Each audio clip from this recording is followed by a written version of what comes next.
菲律宾向多国招手，就南海仲裁施压中国，中方一天内2记耳光，马克思政府注定要栽个跟头。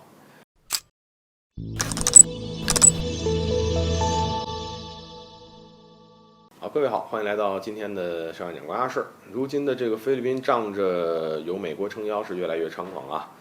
这个菲律宾外长马纳罗发表纪念南海仲裁案所谓裁决出台7周年的声明的时候，就声称仲裁裁决已经成为了国际法的一部分，也欢迎越来越多的国家来支持。你看这不是猖狂又是什么呢？早之前其实中方就已经明确表态过南海仲裁案问题上的立场，并且在2016年就专门对此发表过声明。仲裁庭呢违背国家同意原则，越权审理，严重违反了联合国海洋法公约和一般的国际法，而所谓的裁决更是非法无效的，而中方多次强调不接受也不承认这个裁决。可菲律宾执意要在这一问题上搞事情，制造紧张。显然对于南海的主权呢，马克思当局是不会认输的。前面说过菲律宾是仗着有美国的撑腰，他才敢这么猖狂，所以此番也不排除背后有美国的支持。而其实呢，美国国务院发言人他说呢，这对菲律宾以及中国来说都是有约束力的因此呢，这个发言人要求中方停止海上的非法活动。需要注意的是，美国国务院发言人的这一番说辞可不是之前说的前几天呢，就南海仲裁案问题上的最新表态。基于此，很明显是美国铁了心要站在菲律宾一边了，对中国主权进行挑衅。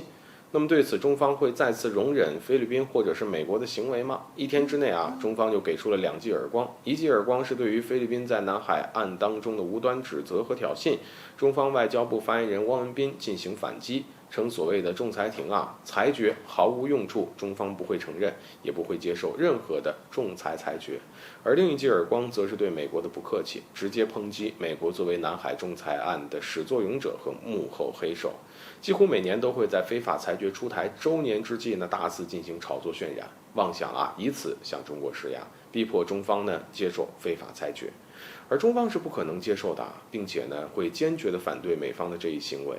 与此同时，汪文斌还警告美国应该立即停止这种威胁南海地区稳定发展的行为。而至此，其实中方也是在变相用这2记耳光，最后警告美菲两国，如果再在南海仲裁案上联合挑衅中国，那么中方呢将会采取强硬的措施。总之是坚决不会在国家主权的问题上做出任何的让步。而中国一直以来也是好说话但是被逼得着急，也是中国可以跟俄罗斯一样强硬的。